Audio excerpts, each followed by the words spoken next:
Welcome, Carm Capriato, the Service Aftermarkets podcast pioneer with the gold standard of aftermarket business podcasts. Join me for Aftermarket Insights as we advance the aftermarket. And as always, know that you'll learn just one thing. Find us on your favorite podcast listening app and RemarkableResults.biz or on my YouTube channel.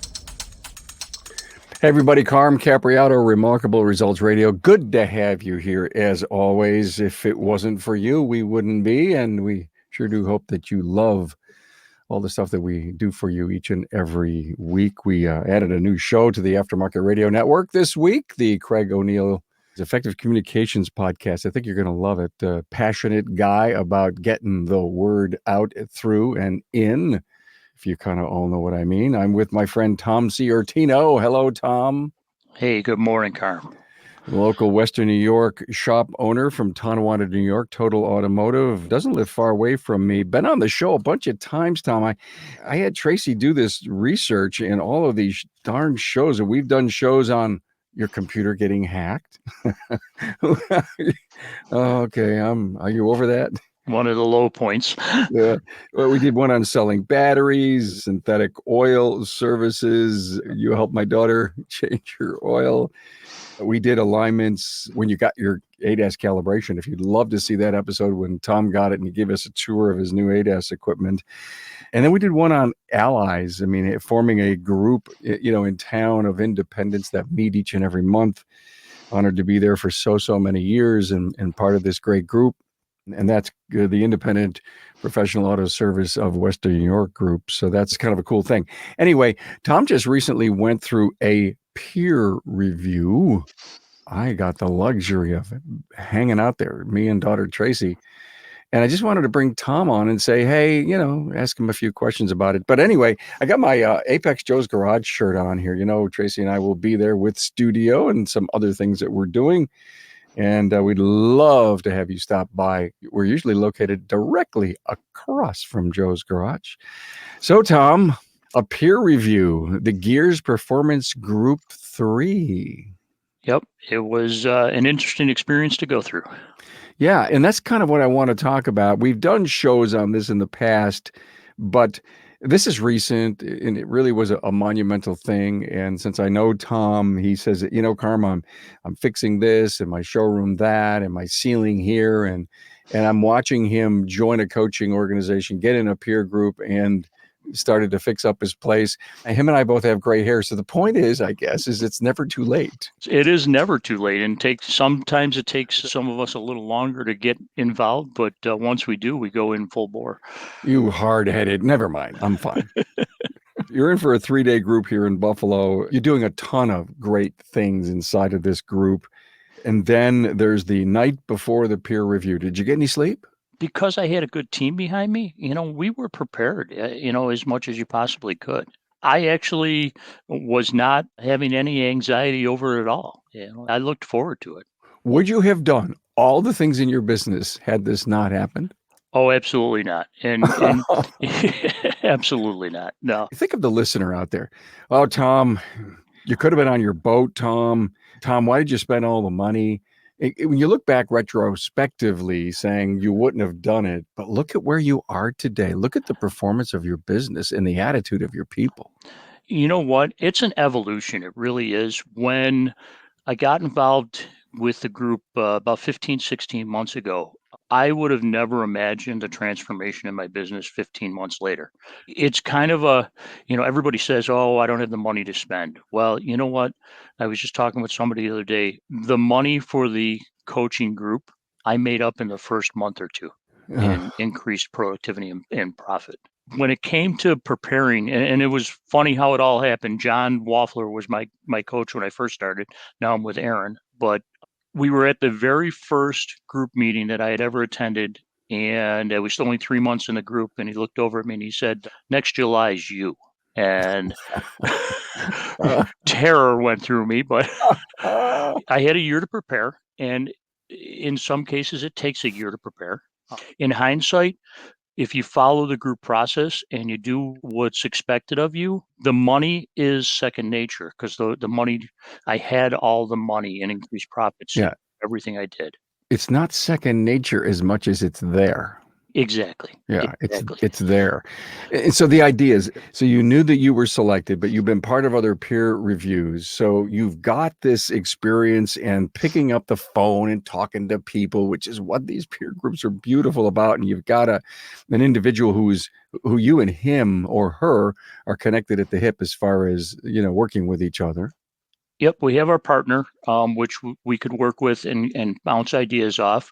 I'm fortunate to have John from Bison Fleet Service here in Buffalo, who is part of the group, and we're very close. So I was able to talk to him about preparing.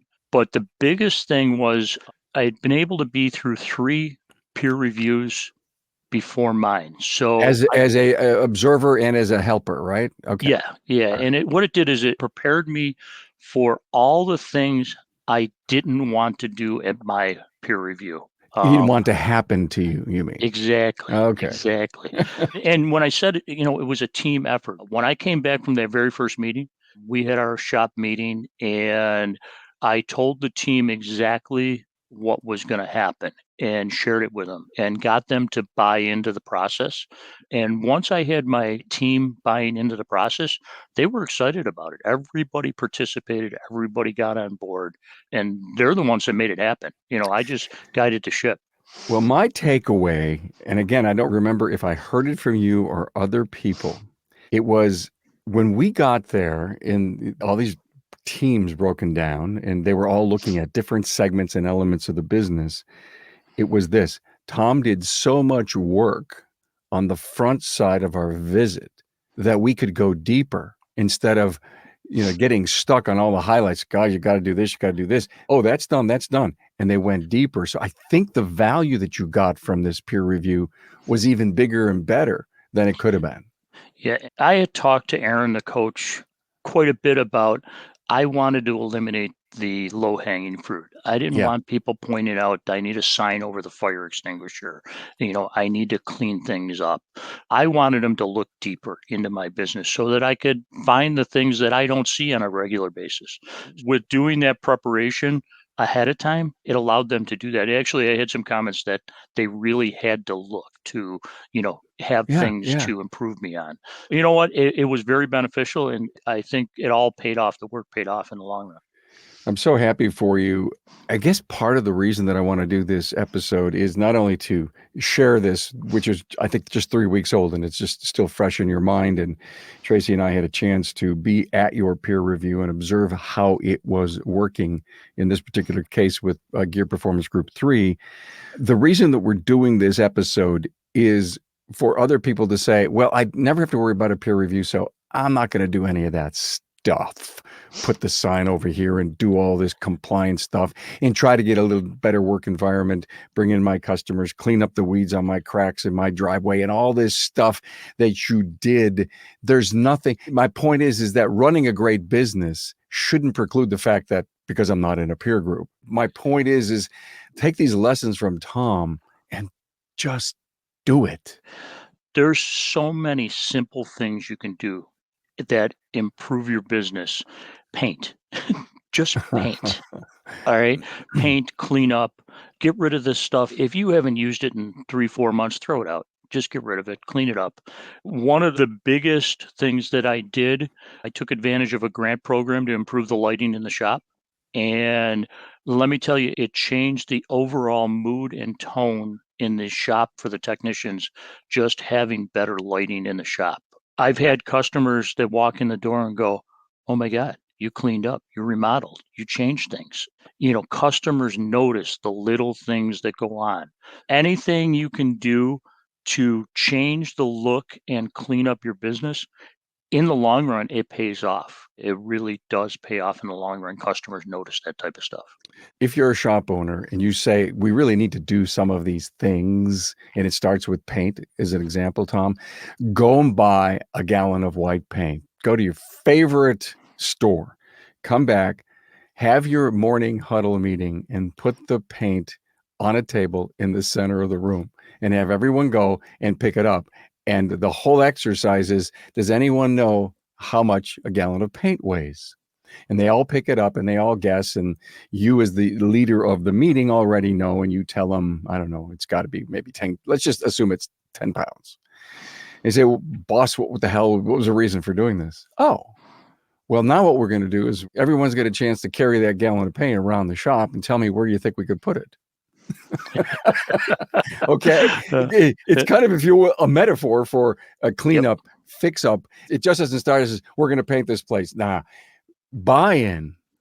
And that was it. I mean, so when we started the process a year ago, Chris is my manager, we walked around with a pad of paper, clipboard. We literally walked the whole shop and made a list of probably 30, 40 things that had to be done.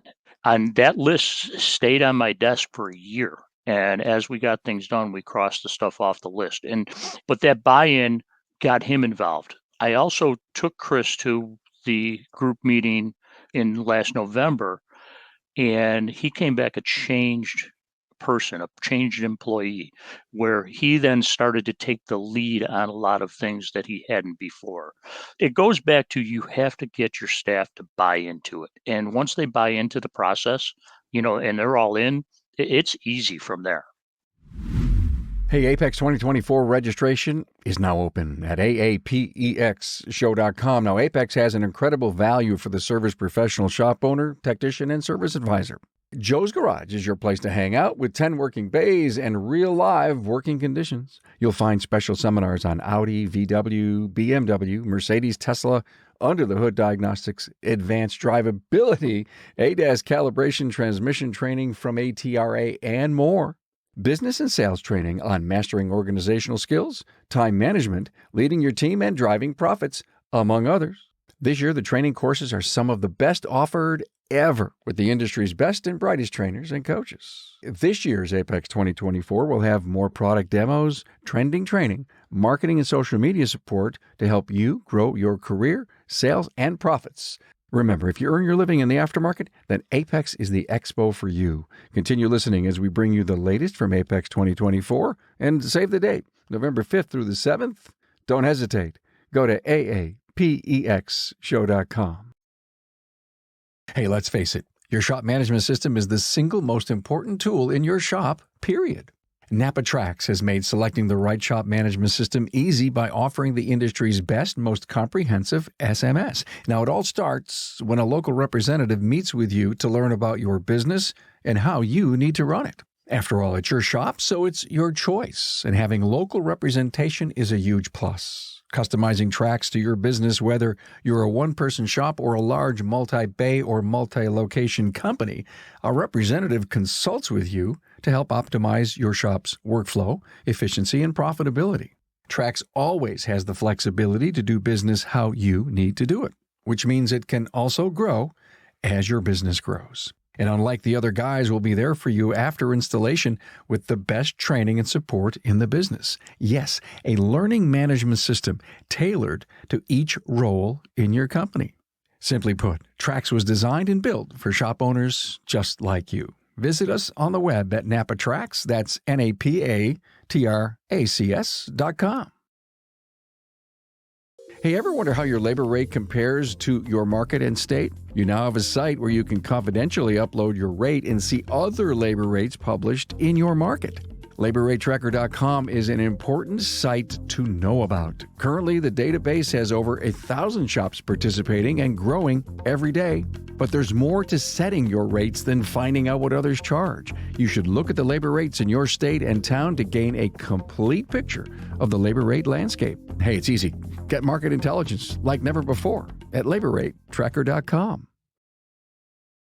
I'm hearing a lot about that either a successor or a GM, a manager, a son, a daughter are being taken to these conferences.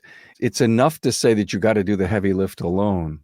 But if you get buy-in and a partner in, doing the things that you want to advance your business, there's just nothing like that. Absolutely. So accountability to me, in my mind, is a key to peer reviews because you've got to be able to answer. Let me just set the scenario. Tom gets his review. They discuss it. They break into teams. They go to his place. They look around. They come back. They formulate their presentation. They present. And then Tom goes home and doesn't sleep the night before because he's up deciding, and tell me if I'm right or wrong on this, what he really wants to take from this.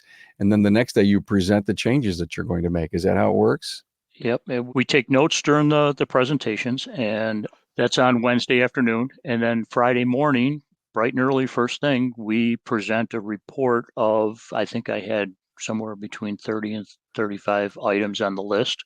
And we discuss them. This can happen, this can't happen. And we're held accountable to make those changes. And so in November, when I go to the next meeting, I have to do a PowerPoint presentation to the group of what I've done from their suggestions. They'll hold me accountable. If there's something on that list that was really important that I don't do, they'll hold me accountable for it, which is good. How's it feel? I think it's great. You know what? When I started this process and I had my first meeting with my staff, I said, I've been in business 38 years. I've never had a boss. Now I have a boss. I have somebody that I'm accountable to for the first time in 38 years. That's an adjustment. Some people adjust to it better than others, but I've adjusted to it. And now through that mentoring process, it's done nothing but good things for my business. Yeah, we've been hearing much lately. Tracy and I were just discussing this last night. Don't tell me how to run my business. Yeah. And we're hearing more and more of that. Now, we know that there's a whole bunch of reasons why someone may want to say that. Get out of your own way, because in most cases, you're the only person that's standing in the way of your business. Get out of your own way. Take advice. Take criticism. It's a good thing. You can grow when you open yourself a little bit. And again, it goes back to, everyone continues to say it over and over again. If I didn't put my ego on the shelf and get over who I was, and that, oh my God, I've been in business 38 years, don't tell me. And all of a sudden you found the highest peak on Everest from all different perspectives in your life: a better leader, more profit, more customers, a cleaner, better shop, a magnet for people who want to come to work for you. And if you could go down that list as an individual who has the ego, who says, don't tell me how to run my shop, and you could evaluate yourself in all those categories and you get an A everywhere, then God bless you. You're perfect. Yep. But it's tough to get to be perfect, Tom. Nobody's perfect. Nobody. Yeah. Even though I think I am, but Yeah, I know.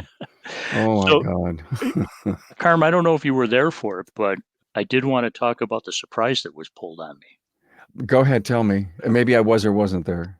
So any of the peer reviews that I've been to, they had never done this. And in the middle of the meeting, before we entered the shop or went to the shop, they made 2 phone calls to my business. All right. Stop right there. Yes, I was there. And yes, I felt for you.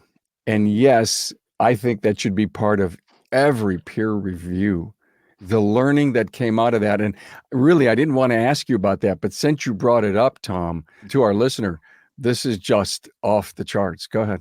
If you don't record your phone calls, you need to do that. That's step number 1. But both Aaron made a phone call to my shop before we entered the shop and acted like a customer.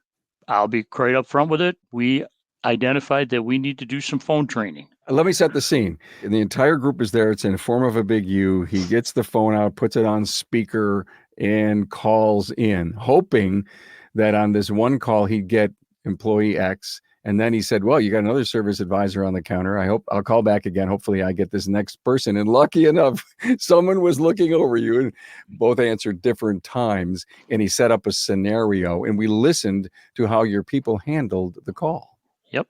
And, we're in the middle of a very busy season. So our schedule is about 8 to 10 days out, which, is, a double-edged sword. But at this phone call, my service writers did not pursue getting an appointment because we were busy.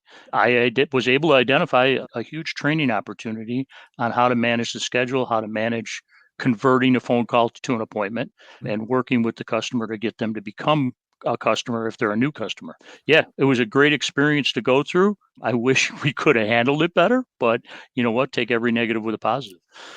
Yeah, that was gutsy on your part to let it happen. And the learning curve. Oh, by the way, post call. Did you sit down with your people? We have sat down. Actually, Thursday, we're going to play those calls. I have a meeting with them Thursday, and we're going to go in depth on those calls. But we talked about the schedule. We talked about getting the appointments, and we're working towards actually being able to relieve some of the pressure on the schedule with some changes we're going to make in the near future. Cool. Is this going to be your biggest fix or improvement, do you think? So I think just training the front end is an ongoing fix and improvement. We're looking, one of the things that came out of the peer review is I need another service writer and I need another technician. So we're making those changes now, hopefully get those done in the third quarter here. So what was your biggest takeaway? I mean, set that aside. Is anything else in the physical plant? And yeah, okay, I got to hire a couple of people. We got to work on the front. What else? We're going to elevate one of our technicians to a lead. We need a lead in the back shop. As we've grown, there's been a little disconnect between the front and the back. So we're working on the communication so that workload is handled better by identifying a lead in the back. Also, we've gotten big into mentoring. Most days of the week, I have either an intern or a student in the shop. So identifying a lead and mentor is going to be a big part of that. Just getting the overall operation to grow. Yeah. Let me make a comment on the intern. Tom and I are both involved in our local community college advisory board. He's been pro education and working with students and getting him involved in education. And so he's a big proponent of that. And I just wanted to give you high fives for all that you did.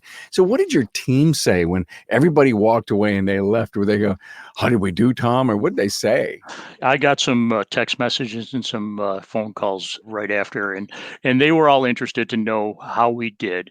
And you talk about big takeaways. My big takeaway came from my team, really. Every single person on the staff evaluation team came back to the meeting and said, not in the same time, but every staff member said that they're part of the family. We've been able to establish a really, really good culture that everybody feels like they're part of the family. They can come in and talk to us about anything. We'll help when we can help. And my wife is a big part of that. She's part of establishing the culture.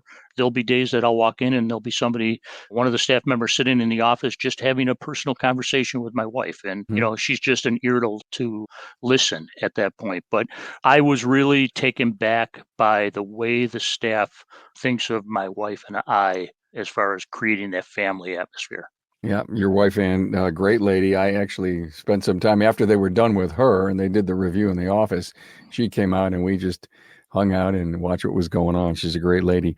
Okay, the improvements that you made beforehand, knowing you and then being at the college and the IPAS meetings, and Tom and I, a lot of times sitting next to each other during that early morning breakfast meeting.